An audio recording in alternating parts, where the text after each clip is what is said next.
Hey everybody, Coach Victoria here, coming to you from Attleboro, Massachusetts to talk to you about June 2nd and June 18th template. It's going to be Endurance, Strength, and Power, our true multivitamin class. When it comes to the treads, we're going to kick it off with endurance, where we fight fatigue. In your endurance block, you're going to have two builds. Build number one, you start in your base and you start to increase intensity throughout the build until you end in a push to all out.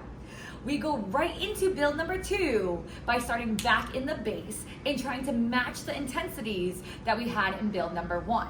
So make sure when you forecast the first tread block, everybody, you set those members up for success by telling them, hey, be careful when you choose your intensities in build number one, because we're looking for consistency in build number two. You're gonna have a gradual trend in those heart rate responses. They should not spike right up. It's not power, it's endurance. So we're gonna start off in the base, challenging but doable green zone, and little by little, as we dig a little bit deeper, heart rates will get closer and closer to that 84%. When we're done with build number one and build number two, block one is out of the way, we move into strength. In your strength block, you're gonna have two hills. The biggest key in the strength block is educating members on proper running form and how it changes when the incline comes into play. So they're gonna hold onto their base speed the entire time, but their incline is going to be jumping upwards. As the incline gets higher, joggers and runners have to shorten their stride a little bit, lift their knees a little bit higher, and power walkers will lean into that incline and really feel that stretch behind their legs. Trying to make sure that power walkers are not holding on and leaning backwards. We don't wanna put any pressure on their lower back. Heart rate response in the hills, it's gonna feel uncomfortable as that incline comes into play. It's gonna feel like a push even though they're holding onto their base speed. So they should expect their heart rates to trend upwards again towards that 84% of their max heart rate. Last but not least is block number three, and it's power.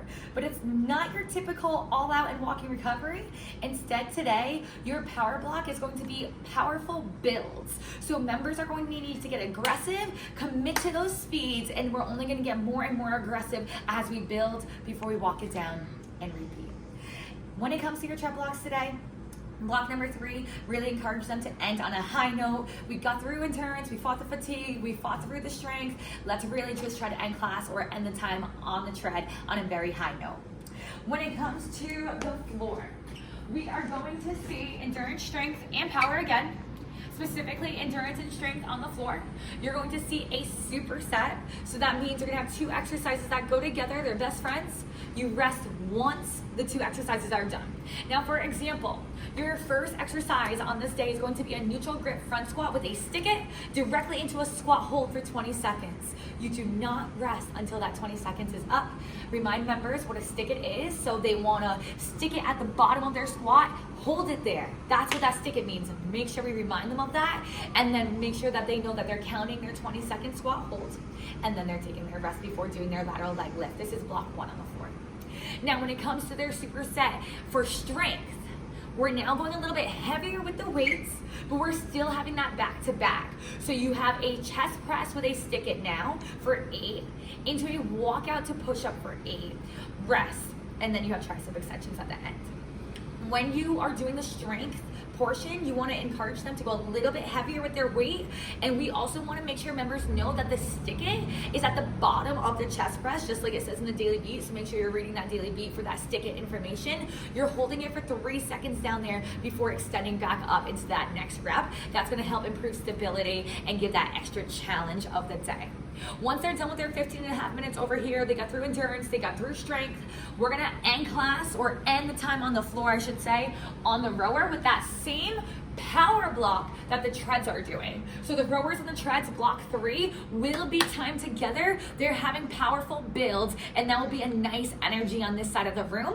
You really want to coach the rowers today in this power block, because when they are going from different efforts, so example, maybe a push to an all out, you want to make sure that they understand that they need to find the contrast between the two.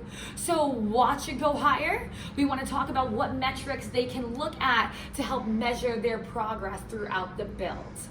If you're coaching a 3G style class that day, guys, treads are looking pretty much the same, just a little bit shorter, a little bit more concise. Floor will still have that back-to-back, that superset with those stick it exercises. And then the rowers, they're gonna have endurance, strength, and power. Their endurance block starts with an exercise and then they row.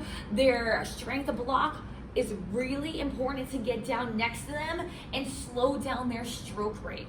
Really educate members on what strength rowing is and how it's going to fire up their legs, really slow them down and see how aggressive they can get with that leg drive. And then last but not least, they'll have power as well.